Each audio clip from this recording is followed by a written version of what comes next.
Lesson 7.8, Inverse Functions and Relations. What we're going to look at is how to find inverses and if two functions are inverses.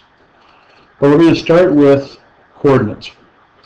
And a basic rule that shows inverses is to take a coordinate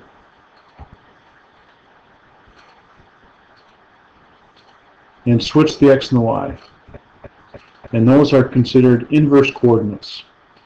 So if I looked at every one of these coordinates given to us in our first example, I would take the first coordinate and switch the x and y, take the second one,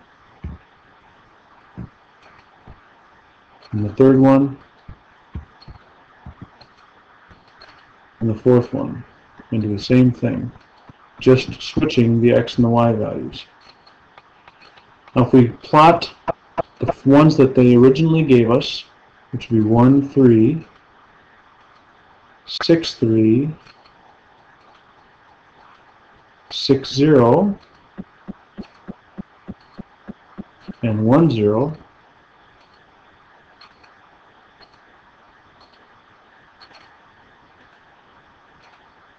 we have a rectangle. If I plot the new coordinates, or the inverses, I get 3, 1, 3, 6, 0, 6, and 0, 1.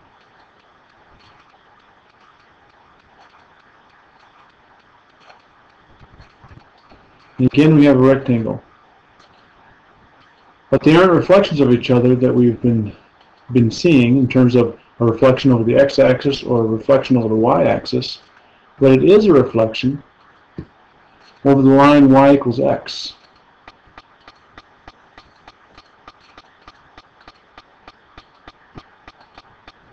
So if we graph the line y equals x, we get this line in black. Again, that is the line y equals x.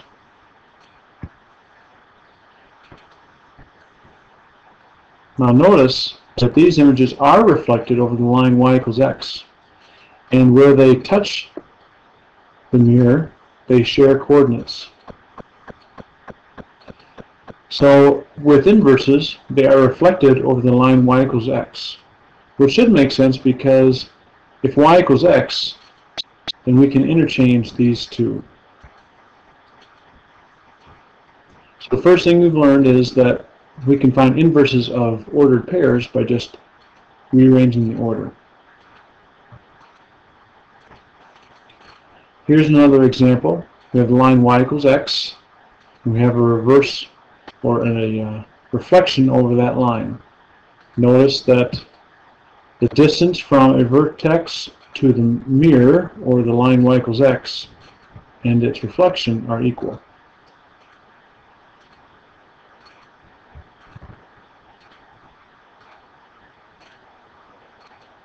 Those are equal distances.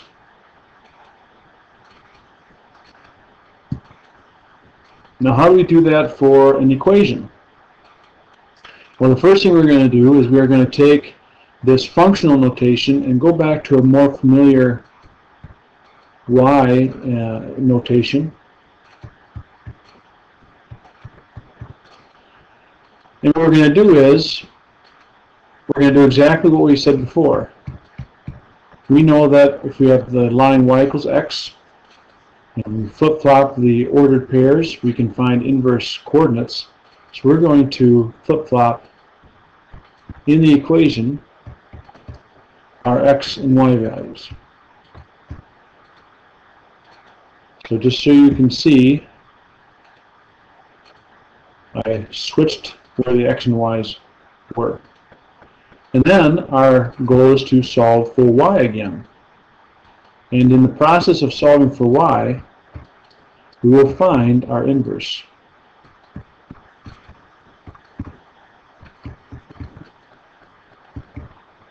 And at this point, it's up to you how you want to look at this. We can divide by a negative 1/2, or multiply by a negative 2.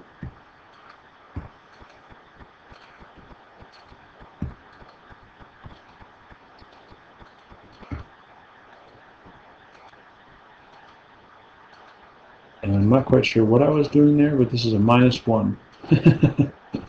Sorry about that. -1. And we're taking it times the -2.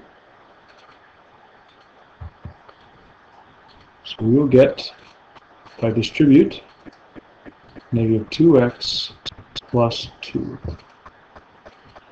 So our inverse function, compared to the one that we were given, in other words, f of -1x, that's the notation for inverse, equals -2x plus 2. If we graph the original one, I'll put that one in red. We have y-intercept of 1, a slope of -1/2, so down 1/2.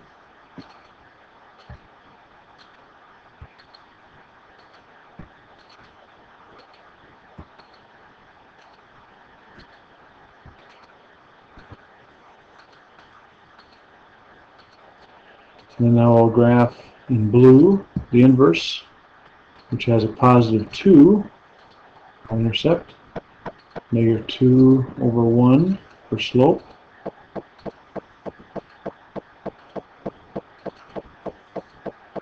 Graph that one.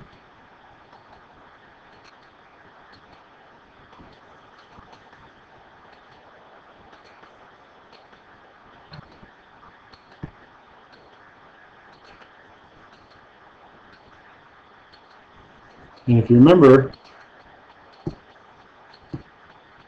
the y = x line is the mirror, and that should be where they intersect. And that is true, right there.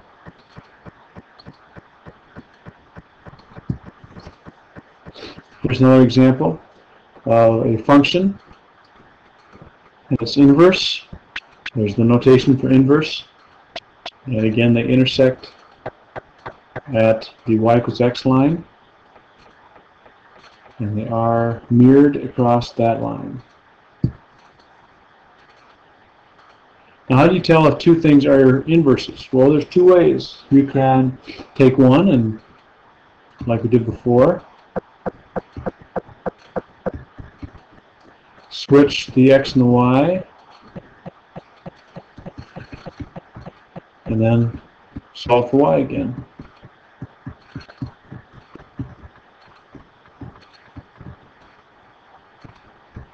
Here I'll multiply by the reciprocal, 4/3.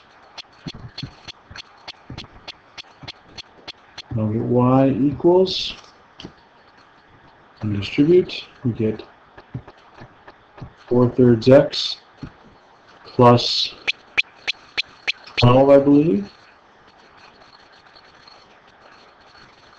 We take 4 times, no, I take that back. Yep. Nope, that's not right. It should be 8. All right. 6 times 4 is 24, divided by 3 is 8. So I'll take that back. That would be 8.